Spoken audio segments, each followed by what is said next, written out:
This is a gang like you've never seen before. Their code of silence unparalleled. Their ruthlessness unquestioned. They are killing machines. Killing machines with no soul. Los Zetas are one of America's deadliest gangs, and those who stand in their way pay a gruesome price. They burn these individuals in a 55-gallon drum using diesel because diesel burns slower. They've had people's heads cut off, thrown into a disco. The gang already rules Mexico, and now their sights are set on controlling this side of the border. The Zetas have more capability than Al-Qaeda does today to operate inside the United States.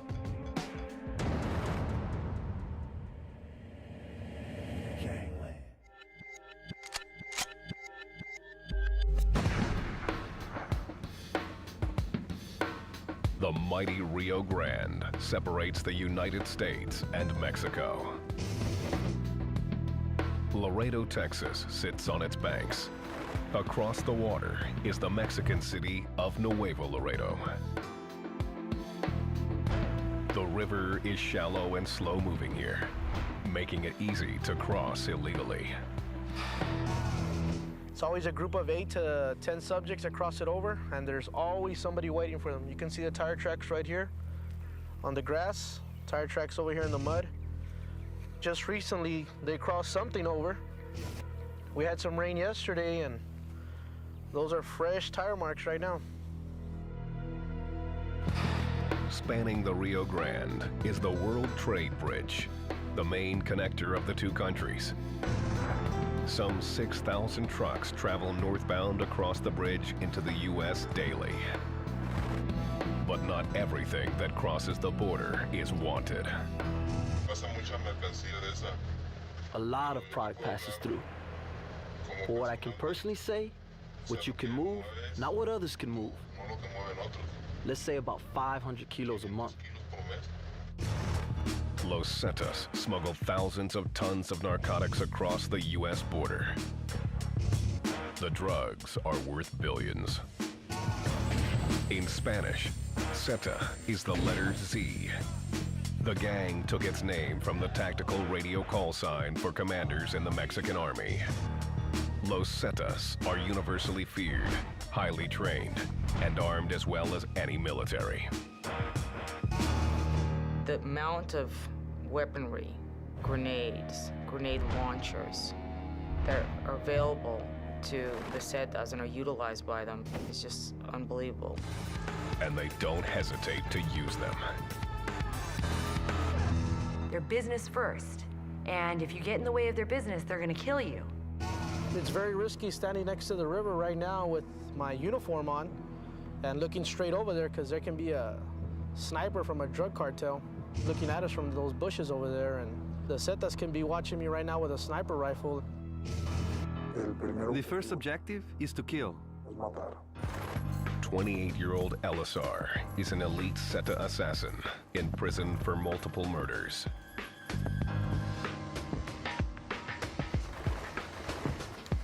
He describes a bloody network of killers that extends north and south of the Rio Grande. The Zetas have contacts on both sides of the border, in the American side and on the Mexican side. The commander gives the order to kill, and the soldiers take care of locating and killing the target. Elisar asked to have his identity concealed. He has never spoken about his involvement with the gang and fears execution, even behind bars. Elisar carried out his mercenary murders on the Mexican side of the border, where Zetas rule the streets. The Zetas that work in Mexico can do it openly. You can go around in a bulletproof truck. On the other side, you cannot drive in a convoy of 20 or 30 trucks like we do in Mexico. Los Zetas are brazen in their brutality, and according to Elisar, there is no end to the resources they can tap to carry out their missions. They can buy anything they want. Commercial airlines, private jets, helicopters, all the drugs they want. They have so much money, it will never run out. Money is indispensable for everything, and since we have it, if we have a need for tools or for certain technology, we buy it, and that's all. Los Zetas have used their resources to control Mexico for years. Recently, they've expanded their reach into the United States. They're trying to take over this territory right here, and they're gonna do whatever it takes. If that means killing people in broad daylight, that's what they're gonna do. If that means that they're gonna shoot at a law enforcement officer, that's what they're gonna do. America needs to wake up and smell the coffee. The violence is right here. You know, you want to compare them to Al-Qaeda, these individuals are knocking down our door, just terror, pure terror. Rosalio Reta grew up in a large, poor family in Laredo, Texas. Rosalio Reta is the son of, you know, a couple of parents, hardworking parents who raised 8 other kids besides him, none of whom have ever run askew of the law in any way. Enticed by large sums of money, he jumped at the opportunity to become a Zeta at 13 years old. By 16, Reta was a killer cruising the streets of Laredo, carrying out hits. The Zetas cleaner, he carried out his orders with ruthless efficiency. December 2005, a drug dealer and member of the Mexican Mafia, Moises Garcia, was eating lunch with his pregnant wife and son at this Laredo restaurant. Outside, a white Ford SUV cased the joint. When Moises Garcia gets out from the restaurant, loads his family into his car, he backs out like that, and the white expedition just come in like that. With the SUV blocking his exit, an unknown man jumped out with a 9mm handgun and began firing execution style. I know that his wife was pregnant at the time, but they gunned him down, and they actually got off the vehicle, and they went up to him and made sure that he was dead. The local authorities suspected the murder was the work of Los Zetas, retaliation for dealing drugs on their turf. But before they could make any arrests, the gang struck again. The next victim was 27-year-old Noe Flores.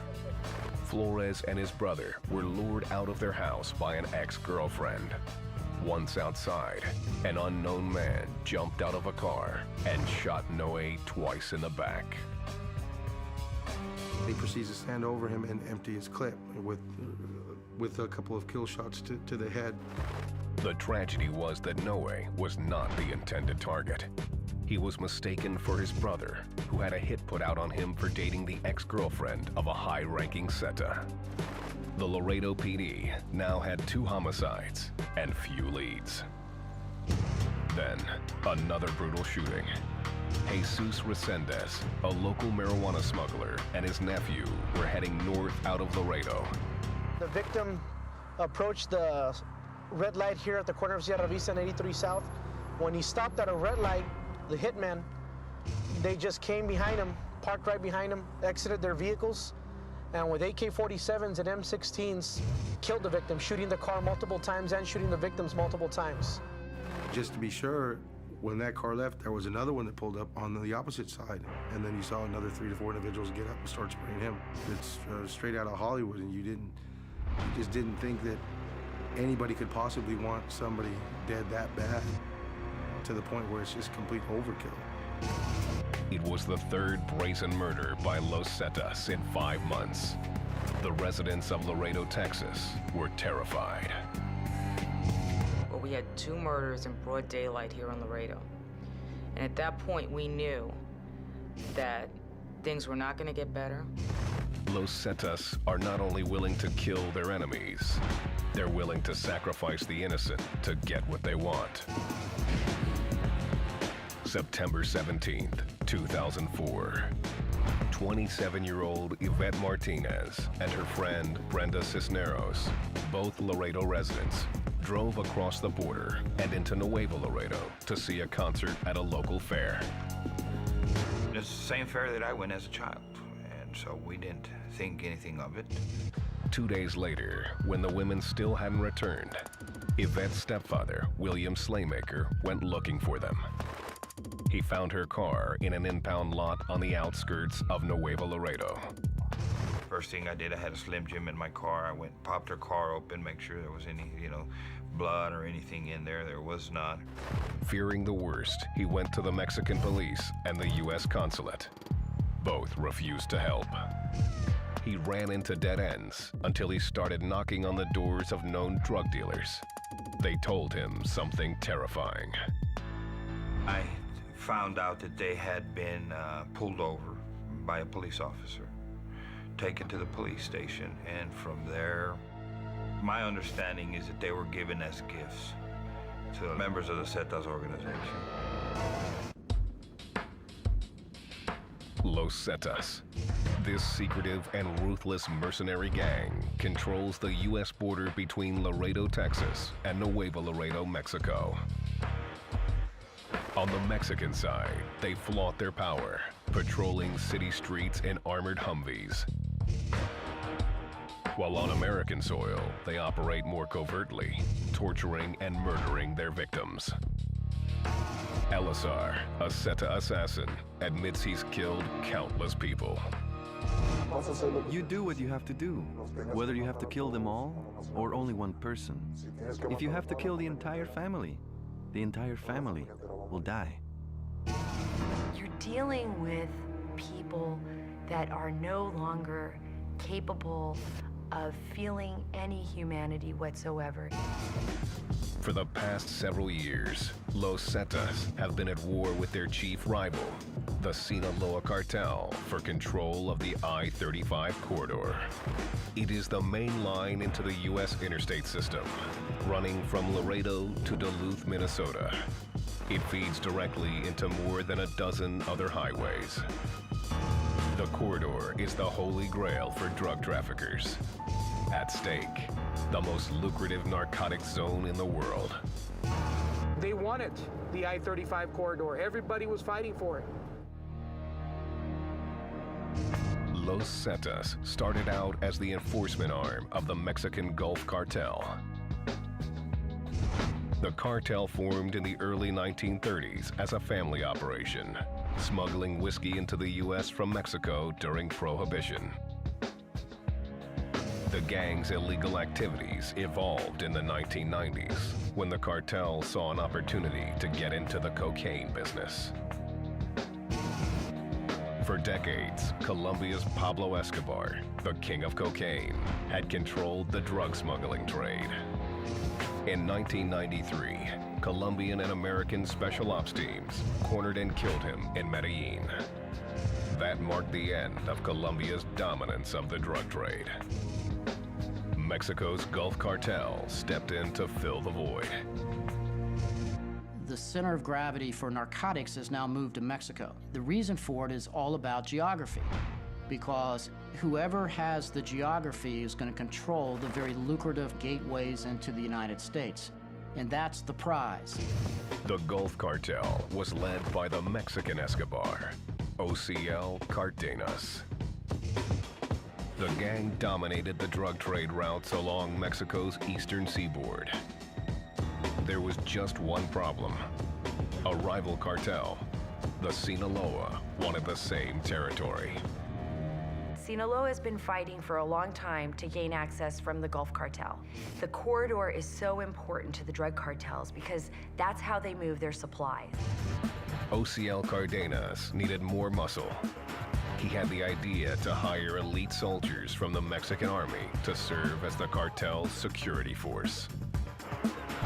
The original recruits were trained for our Mexican allies by U.S. soldiers at Fort Benning, Georgia. They've been trained in military tactics to the standard that we would train our military forces that are deployed in Iraq, for example.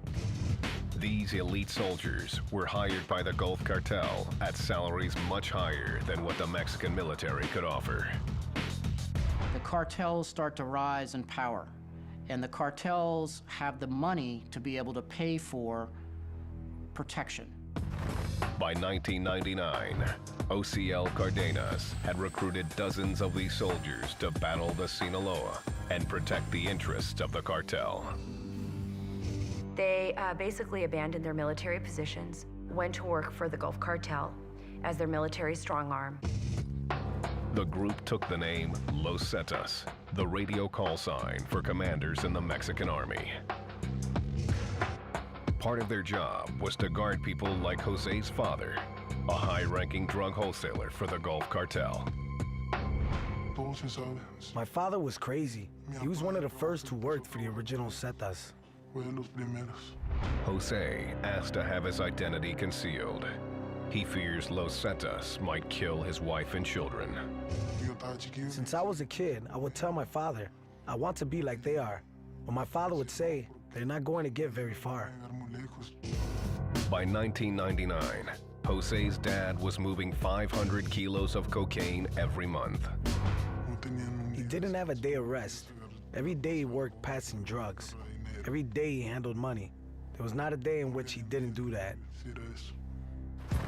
When Jose was 7, his family suddenly became wealthy. I remember that he began to fix the house, buy newer cars, clothes. He started to change.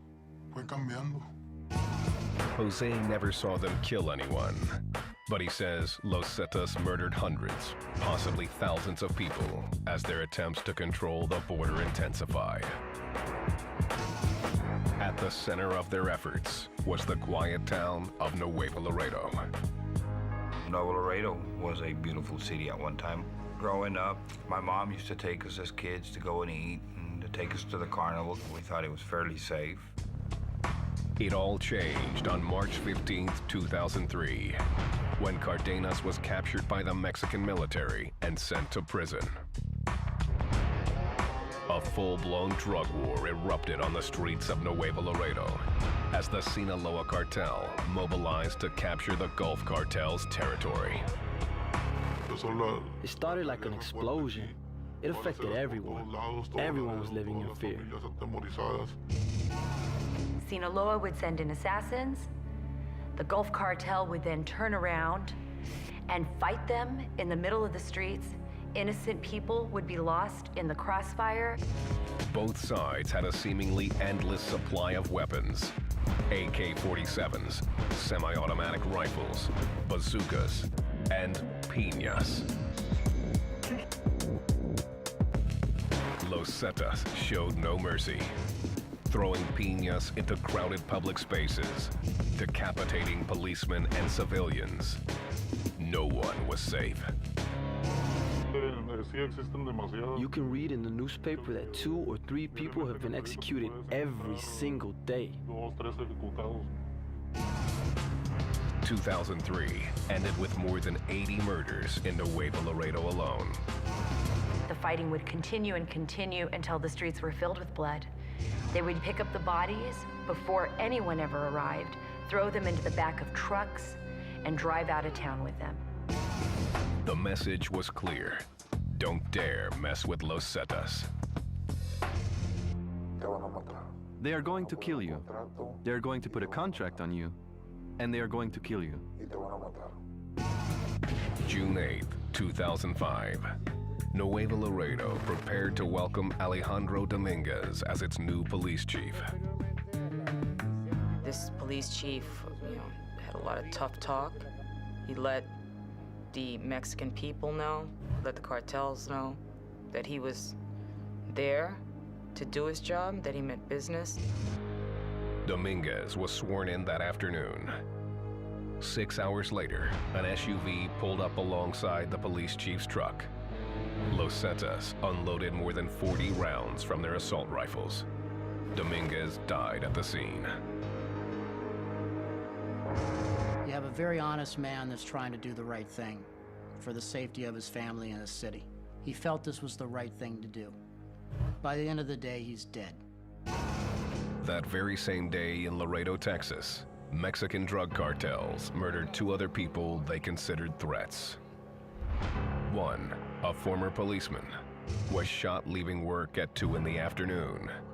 The other was killed outside a Mercedes dealership, where he was getting his car serviced. Los Zetas seemed invincible, but the leader of the Sinaloa cartel was still determined to take over the Laredo corridor. Later that year, a videotape was circulated on both sides of the border. It showed 4 men, hands tied, sitting with a black tarp behind them. They had clearly been beaten.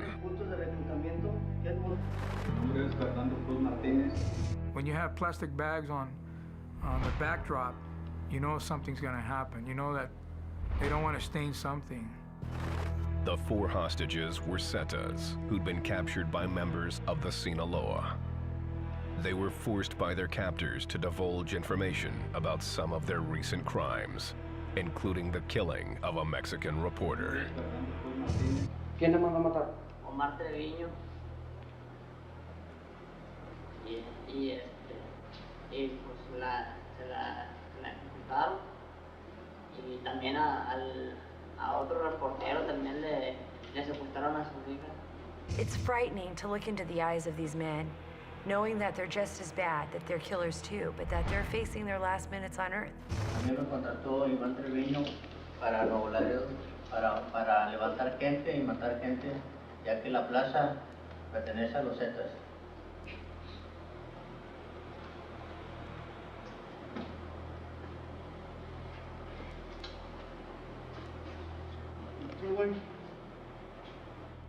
We believe that even though they show only one person being executed, we believe that all the individuals have, by now been executed. We never found the remains. On December 1st, 2005, the Dallas Morning News published a photo of the scene. The drug war was now a major problem. I think it became known worldwide that there was something horribly wrong. Before that, they hid it very well. The residents knew, the people of Laredo, Texas knew, and the people of Nuevo Laredo knew. But the rest of the world didn't pay much attention. Then, in January 2007, U.S. authorities extradited Gulf cartel boss OCL Cardenas to the United States. He was charged with drug trafficking and attempting to kill both DEA and FBI agents. He was put in solitary confinement. Los Zetas saw an opportunity to seize control of the Gulf cartel. Over time, this group realizes that they become very powerful in themselves because they are the most violent. Los Zetas, who for years took orders, did something extraordinary. They shattered the gang's hierarchy and started calling the shots. You might as well even say now that the Zetas are really in the control. They're really the ones in control right now of Nuevo Laredo. Los Zetas, these military-trained killers, were once the hired guns of Mexico's Gulf cartel. Today, they are calling the shots. The soldier has become the general in this case. It's a hostile takeover in many ways. In Mexico, Los Zetas have erected altars on roadsides, in public buildings, and town squares. The Zetas leave gory tributes. The sacrifices are usually in the form of rotting animal heads or shriveled melon garnished with beads and feathers. These offerings are to Santísima Muerte, the saint of death. Banned by the Roman Catholic Church and revered by those who practice black magic, Santísima Muerte is traditionally depicted as a female Grim Reaper. Some petition her in times of sickness. Los Zetas prayed to her for survival and protection. It's pretty famous in Latin America, but they've taken it and they've twisted it into their own thing. They know that what they do, it's illegal. They know it's a sin. So they only hope that Santísima Muerte, which their patron saint, is going to protect them when they pass away. The Zetas know an early death is a common fate. They're disposable. You know, it's like a razor. Once you're done using it and its edge is gone, you get rid of it. Los Zetas operate an efficient machine from the top on down. The leader of the Zetas works with a team of regional commanders. They then dictate orders to small tactical units of Zetas called sicarios.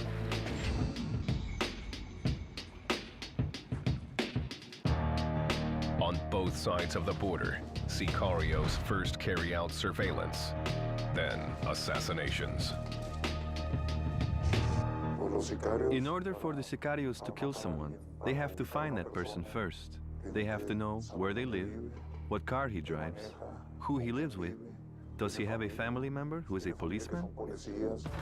Rosalio Reta, an American, was assigned to one of 2 squads that carried out killings in Laredo, Texas. Reta was 13 years old when he joined the Zetas. He became what's referred to as a Zetilla. Zetillas are handpicked for their age, connections, and capacity to kill. What we're seeing is the recruitment of young children, as young as 13 years old like he was, usually from poverty-stricken families, usually kids that are on the edge. They want individuals that can move into society, very comfortable operating inside the United States, has a support and logistical base here, speaks the language, can move in and out, knows our social norms. Initiation into Los Zetas is simple. Zetillas must murder someone at point-blank range. They put a 45 in your hand and they put somebody kneeling down next to you and they say, shoot him. Shoot him in the head. Once a Zetilla has proven he can kill, the Zetas will send him to one of their training ranches. They'll use all military type of training, explosives, hand-to-hand combat, physical training, push-ups, running, all the type of training that a U.S. soldier will go through. They're taught how to use high-powered weapons. They're taught how to manipulate and use cell phones, how to take out SIM cards so that it won't be traced back. Their ability to kill in cold blood isn't enough. Prospective Zetas also must prove their mental strength. You are tortured by them, so you learn what torture is like. You have to be able to withstand pain and not divulge the information you have that they want.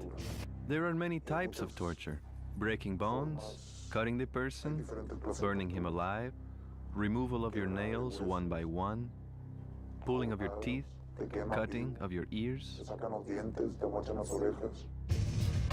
If a Zetilla can't cut it as a killer, he'll be trained in another capacity, like drug trafficking or recruiting. When a Zeta leaves training camp, he has a variety of deadly tactics at his disposal. The most famous is known as Plata o Plomo.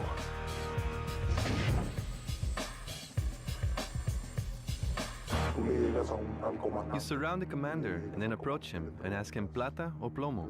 It's a decision. Either you work for us and make money, or you die. If he does not pull, you're going to kill him right then and there. And after you kill him, all of his soldiers are going to work for you from that moment on. It's a persuasive tactic. If you are an elected official in Mexico, a public official, a cop, a federal agent, a prosecutor, you either get on board with the cartels or you die. People could not call the police if there was a fight in the middle of the streets of Nuevo Laredo and say, please, there's somebody out there with a bazooka and he's just blown up a house and they're continuing to fight and they just kidnapped a girl right in front of me. There's no way they would call the police because the police were in on it and everybody knows it. We've always known that Mexican authorities were corrupt to a point. You don't know who to trust, who not to trust. The Zetas are infamously brutal. Another tactic is called El Guiso. Basically, they put a person to a 55-gallon drum. They'll fill it up with either diesel or gasoline, set it on fire. They keep on adding pieces of iron that are chopped to keep it hot so it keeps on burning. Depending on the size of the person, if a person of 250 pounds, it's going to take 8 hours. A person of medium height will take 4 to 6 hours, depending on his size. Depende del tamaño, cuánto se tarda.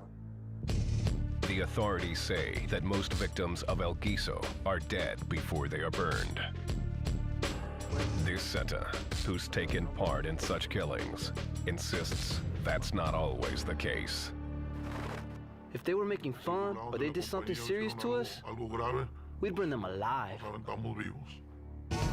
It's just one more way Los Zetas are making sure that no one, not even authorities, dares stand in their way. They're so terrified that reporters aren't telling the stories anymore in Mexico. Police officers are refusing to do their jobs. In Mexico, Los Zetas, one of the most ruthless drug smuggling gangs in the world, appear invincible. They've spent years perfecting their brutal methods to gain control of Mexican authorities. They've put them in acid and watched their bodies disintegrate. They have fed them to wild animals. The Zetas are expanding, bringing their terror-filled tactics across the border. They can attack us in a blink if they like. I like to say there's a way to stop them, but there's no way to stop them. We can only deter them. In 2005, they unleashed a series of killings in Laredo, Texas that shattered the city. Moises Garcia was gunned down outside a crowded restaurant during lunch hour. 1 month later, Noe Flores was shot in his brother's driveway. Then, Jesus Resendez and his nephew were murdered in their car while sitting at an intersection. Laredo residents were terrified. There's always been fighting among gangs, but the way these guys were doing it is too public, it's too vicious. There were no boundaries for these individuals. This homicide detective, Lorenzo, asked to have his identity concealed. He was charged with investigating the Zetas' activities in Laredo. In short time, he was able to link the Laredo killings to the Zetas. He zeroed in on the young sicarios, or hitmen, who were responsible. One was 16-year-old Rosalio Reta. Lorenzo identified Reta as the triggerman in the Garcia shooting and the driver of the getaway car in the Flores killing. The detective began tracking the Zeta assassins. It didn't take long before the hunter became the hunted. They were following me. They were planning either to kill me or pick up a member of my family to stop us from investigating them. In May 2006, the case broke when Reta made a critical error. He defied Zeta orders and went to Monterrey, Mexico to take out a Mexican mafia member. He shot up a bar, killing 4 and injuring 25 people. The Zetas were out for blood. In retaliation for what he did, he was actually kidnapped by his own friends, taken to a residence and beaten and tortured. And he was actually told he was going to get executed. Somehow, Reta managed to kill 2 of his captors and escape. Then, he turned himself in to Mexican police. While being held in a juvenile facility in Monterrey, Reta called the man pursuing him in the U.S. He actually called myself, called federal authorities in the U.S., requesting to be extradited because he was feared of his life. He was feared that they were going to kill him. The Zetas were actually going to execute him. Lorenzo flew to Monterrey, Mexico to take custody of the teen assassin.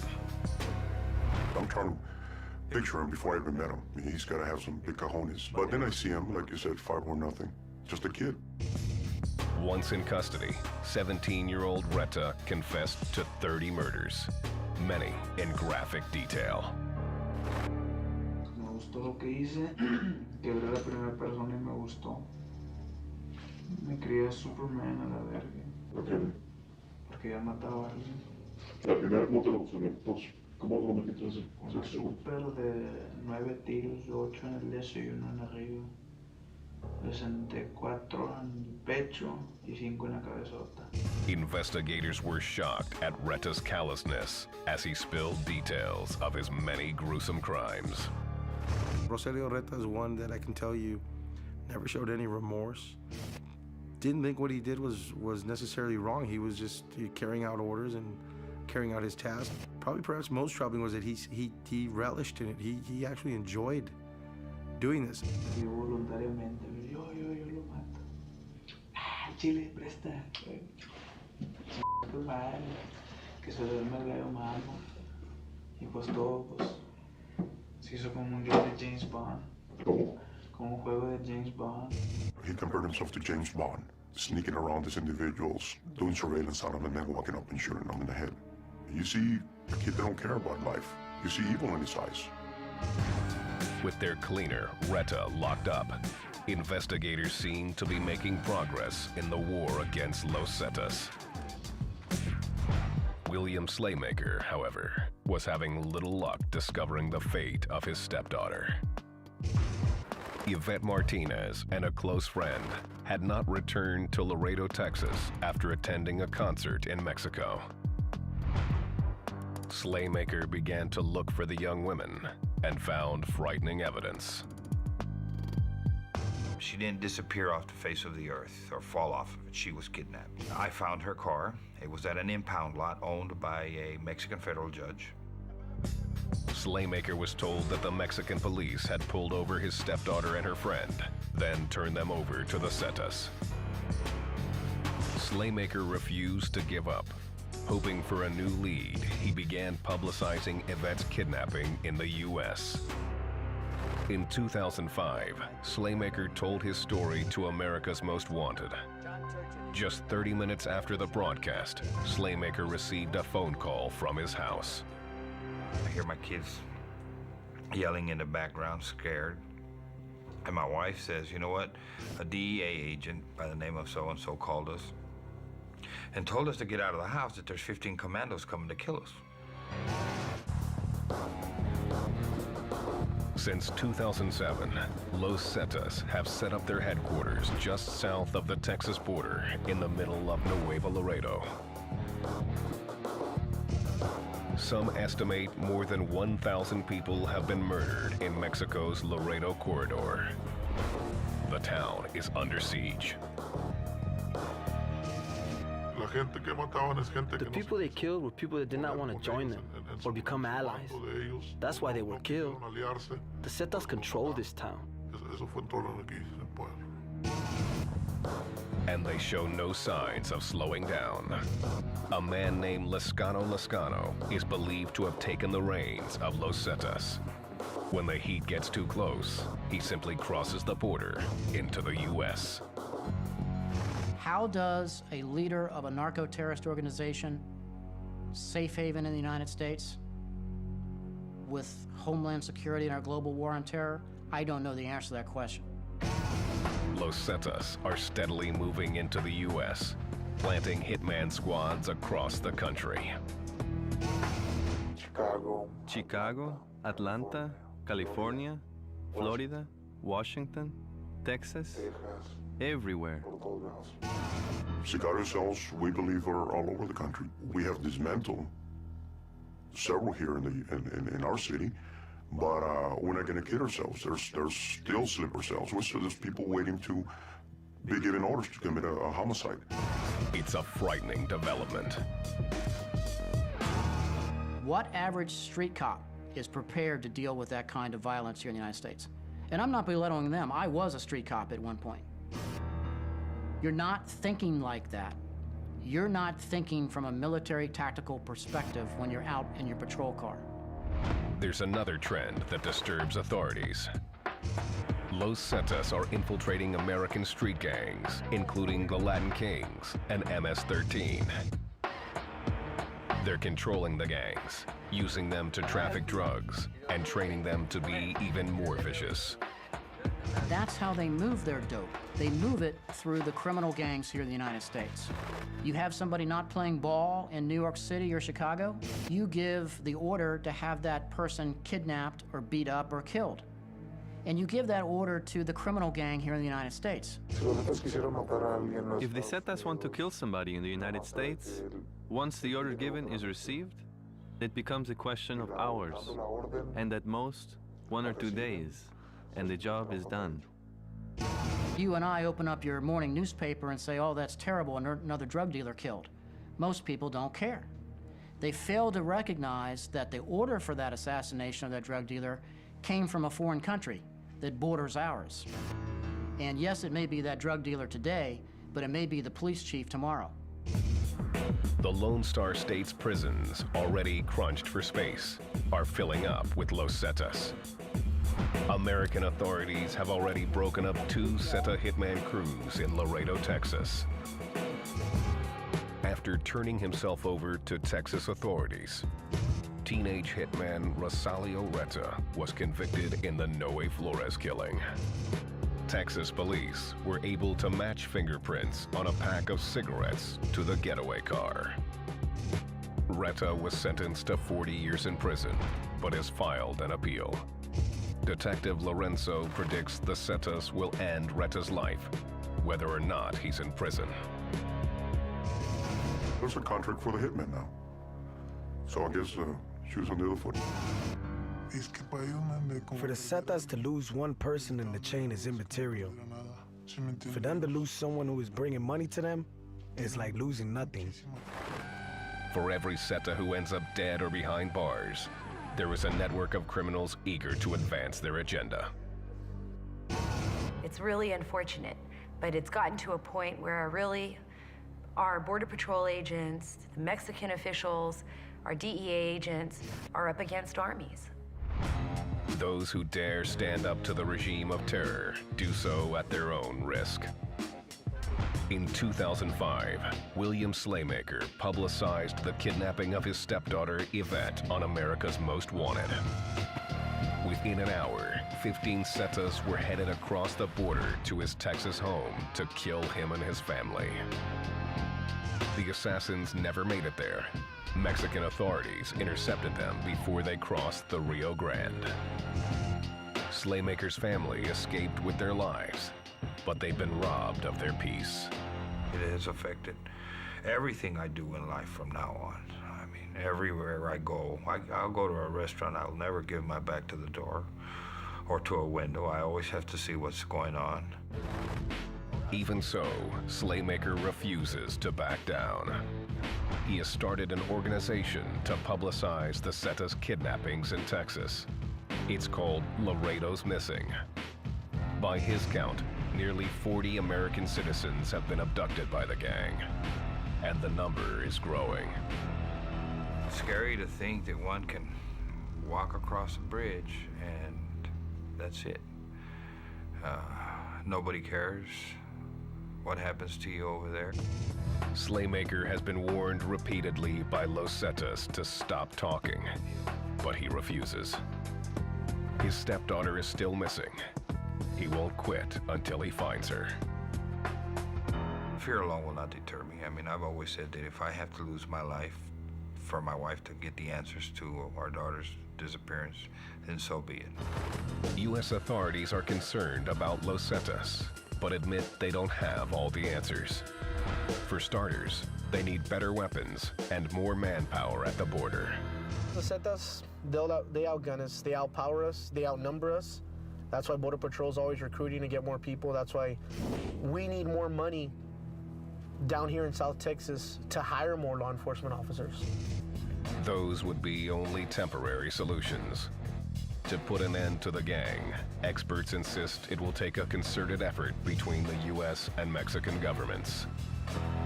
If you're going to combat it properly, it's going to have to be the Mexican government and the United States government that ultimately will be able to handle this.